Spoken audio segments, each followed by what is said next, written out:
Big Kev at Marvel seems like a top-tier lad, always hinting at the smallest details in the MCU films that may or may not come back to the fore in future movies. It's how he and his team craft stories, laying the trail of sweets way off into the future. However, while some of these crumbs have indeed led to feasts for fans, some are getting a little crusty and leaves us wondering what's going to happen next. So let's don our Sherlock sleuth hats and go searching for clues that might eventually lead to whole universe-shattering revelations. Who knows, we might have already seen the catalyst for the next snappening. With this in mind, I'm Jules for WhatCulture.com, and these are 10 huge Marvel movie mysteries that are still unsolved. But before we begin, don't forget to subscribe to stay notified. Ding, ding, done. Number 10. Why would Bucky recognize Black Widow?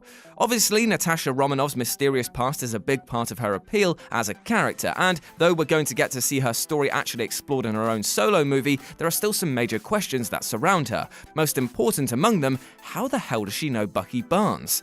That fact is revealed in Captain America Civil War when the pair come face to face in battle, and Black Widow desperately questions why he doesn't recognize her as he chokes her. This isn't just a matter of her recalling them fighting in the Winter Soldier, she's implying a shared history, and hopefully we'll see the mystery unraveled in Widow's own movie. Number 9. The other side of the Tesseract. In the opening scene of The Avengers, we're introduced once more to the Tesseract, which S.H.I.E.L.D. has been examining to the extent that Hawkeye is somehow an expert in it. It is he, and confusingly not Eric Selvig, who offers an explanation that the Tesseract is a doorway capable of intergalactic wormhole travel. He also talks about the Tesseract needing something else on the other side to make it work, mostly as a mean to explain how Loki uses the Tesseract to get to Earth without having it in his possession. But what exactly is it that works with the Tesseract to help Loki get to Earth? What is the other side of the door? Unfortunately, after it's mentioned to assist the plot, it's then just ignored entirely. Number 8. How did Steve Rogers break into the raft? The end of Captain America Civil War gives the now nomadic Steve Rogers minus his shield and with a new rogue attitude one of his most badass moments in the MCU when he breaks into the government's secret raft prison to get his fellow Team Cap Avengers out. But how does he manage it? The raft isn't just a normal prison, it's an ultra-high security unit designed to house enhanced individuals who break the law, supervillains in other words, like Jessica Jones's mother.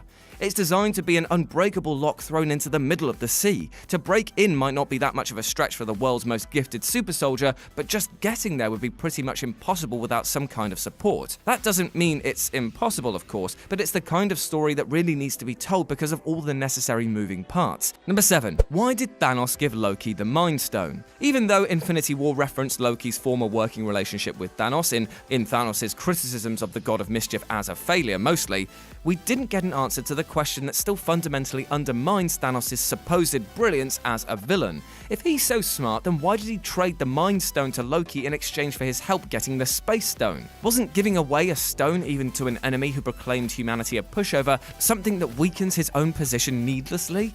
The fact that he had handed it to Loki, who is notoriously untrustworthy, makes the question all the more pressing. Number 6. Where is Ronan?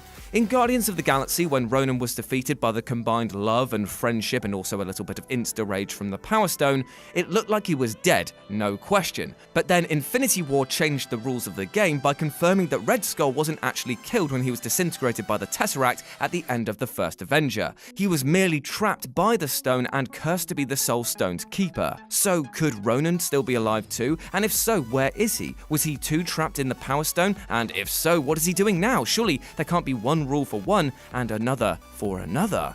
Number 5. How was the Bifrost fixed?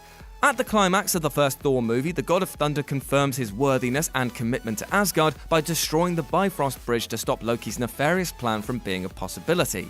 It's seen as a potentially universe-changing decision that absolutely was not taken lightly and will surely have long-lasting consequences. But then, when the time for Thor: The Dark World came to disappoint everyone, the bridge was somehow reinstalled and everything was fine again. There was no mention of how it was fixed or anything like that, it was just back to being okay. Surely something deemed so catastrophic in the first film bears a little explanation? Number 4. Where is Lady Sif? Sticking with Asgard, Thor managed to lose an entire person between the two sequels and nobody seems to have noticed. Even though the way the Warriors 3 were killed off, they at least got some screen time to wrap up their stories. Thor's other friend, Lady Sif, simply wasn't mentioned at all, meaning her last appearance on Agent of S.H.I.E.L.D. led her to a dead end. Marvel have said that she was banished by Loki disguised as Odin before Ragnarok kicked off, but it's still strange that she didn't return to her home when Hela's rise became clear. Also, the Russos have confirmed that she didn't die off screen after the big click, so there's actually potential for her return. Number 3. Why didn't Tony Stark know about the Defenders?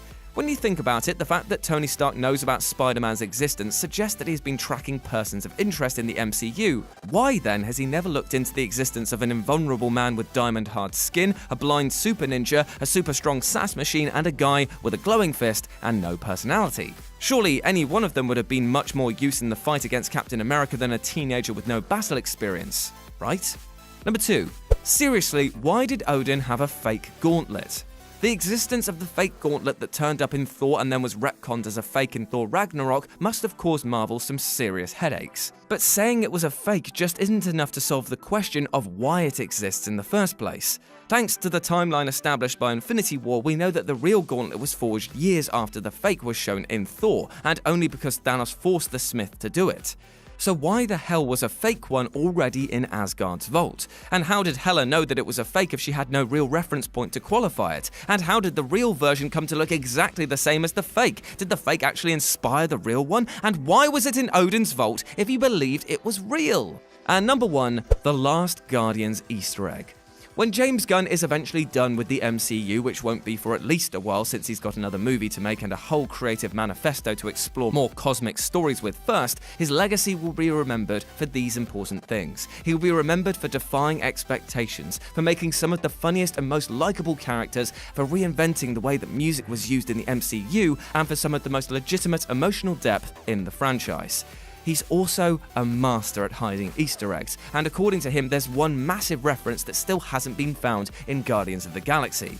Which means that the greatest Marvel mystery isn't just waiting to be solved, but it's right there in front of us, and we still can't see it. God damn you, James, you wonderful man. Hey guys, thanks for making it to the end of the video. Aren't you a star? Don't forget to subscribe below, and also the people who made this video, they're right here, so go and follow them and give them some love. If you want to see more content, there's probably some stuff flowing up above my head. Why not check it out? It could be fun. I'm not your dad.